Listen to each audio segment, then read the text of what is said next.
Megastar అయితే కొడుకు ఏమవుతాడు? గ్లోబల్ స్టార్ అవుతాడు.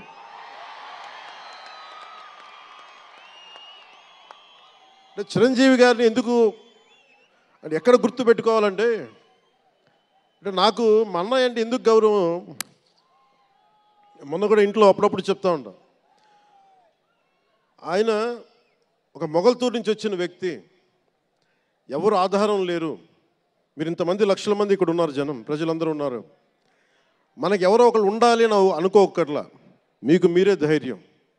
మీరు అనుకుంటే మీరు సాధిస్తారు.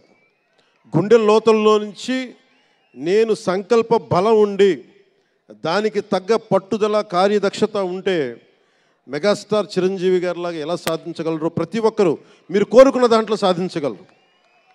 అంటే ఆయన ఒక్కడు పెరిగి మా అందరికీ ఆశ్రయం ఇచ్చాడు, ఊతం ఇచ్చాడు.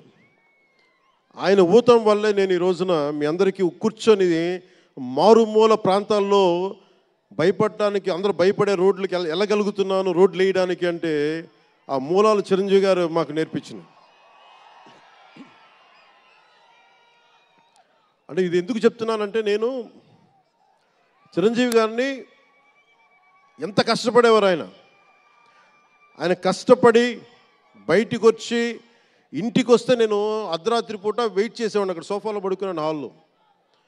మా అన్నయ్య గారు ఎప్పుడు వస్తారు, ఆయన ఎంత కష్టపడేవారంటే కనీసం వచ్చి షూలు ఇప్పుకోవడానికి అసలు శక్తి ఉండేది కాదు. అలిసి సొలిసి ఒళ్ళు కుమిలిపోయి, అంటే ఏమంటుందని అసలు కందిపోయి దెబ్బలు తిని, ఎందుకంటే అప్పుడు సేఫ్టీ మెకానిజం లేదు. మన గుండా షూటింగ్ టైంలో మన ఏదో అనకాపల్లి వెళ్తుంటే ఇక్కడే చిరంజీవి గారు చేశారు, ఎవరు ఆయన సన్నిహితులు చెప్తా ఉంటే, ఆ పడిపోయి ట్రైన్ కింద యాక్సిడెంట్లో కాలు ఫ్రాక్చర్ అయ్యి, అలాంటి ఒక సేఫ్టీ లేని పరిస్థితులు ఆయన చేస్తూ ఇంటికి వచ్చేటప్పటికి మాకు చేయగలిగేది ఏంటంటే, మాకు గిల్టీగా ఉండేది. తమ్ముడు సినిమాలో నేను ఎలా ఉండేవాడిని, ఆకతాయిగా తిరుగుతా, అలా నాకు అలా అనిపించేది నా జీవితం. అలా లేననుకోండి, కానీ మా అన్నయ్య వచ్చేటప్పటికి ఏదైనా చేద్దామని తపంతో పాపం ఆయన సాక్స్ తీస్తే కాళ్ళు వాచిపోయాయి. ఆ షూ కూడా వచ్చేది కాదు, చెమటతో తడిచిపోయేది. ఆయన షూలు తీసి ఆయన పాదాలు తుడిచి అది చేస్తే మాకు ఒక చిన్నపాటి ఉపశాంతి మాకు లభించేది. ఎందుకంటే ఇంత కష్టపడుతున్నాడు ఇంతమంది కోసం అనేది. అంటే అలాంటి కష్టాన్ని చూసి పెరిగాడు రామ్ చరణ్.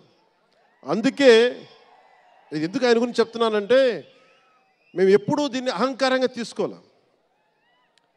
మెగా అభిమానులు ఇలాంటి పదాలు మేము ఎందుకు మాట్లాడమంటే, ఇక్కడ అందరి హీరోల అభిమానులు ఉన్నారు. జూనియర్ ఎన్టీ, మీరు అందరు సినిమాలు చూస్తారు.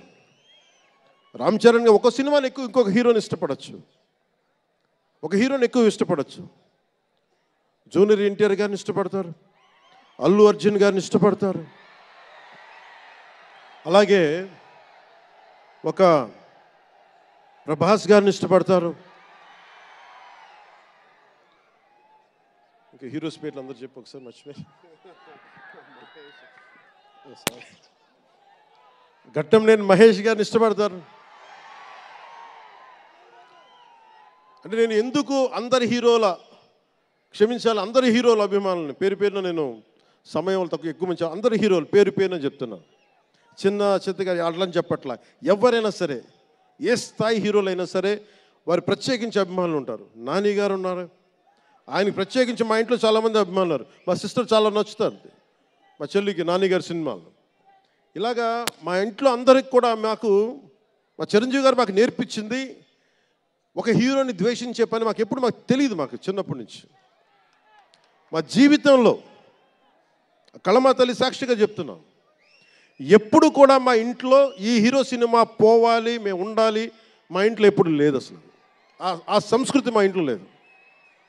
అందుకు మేము అందరం బాగుండాలని కోరుకుంటాం. ఎందుకు బాగుండాలని కోరుకుంటామంటే, సర్వే జనం సుఖినో భవంతు అని చెప్పి మా నాన్న నేర్పించిన ఇది మాకు సంస్కృతి. అది వాళ్ళే మేమే బాగుండాలి, వాళ్ళు బాగుండకూడదు అనుకుంటే ఎకానమీ తిరగాలి, అందరి దగ్గర డబ్బులు ఉండాలి, అందరూ బాగుండాలని కోరుకుంటాం. అలాంటి పరిస్థితుల్లో, అలాంటి వాతావరణంలో పెరిగాం. రామ్ చరణ్ అలాంటి వాతావరణంలో పెరిగిన వ్యక్తి.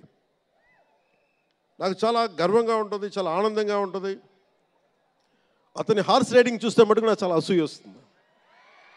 నాకు చాలా తక్కువ సందర్భాల్లో నాకు అసూయ వస్తాయి.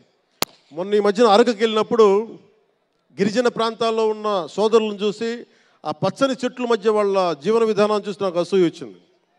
అలాంటి అసూయ రామ్ చరణ్ని చూస్తే నాకు మగధీరలు అనిపించింది. ఎంత అద్భుతంగా చేస్తున్నాడు ఇతను. చిన్నప్పుడు నేను కూడా నేర్చుకొని ఉంటే ఇలా ఇంట్లో కూర్చొని కాళ్ళు బారజాపుకొని కూర్చోకుండా పుస్తకాలు కాకుండా ఇంకేదైనా చేస్తుంటే నేను ఇంత అద్భుతంగా చేసేవాడిని అనిపించేది.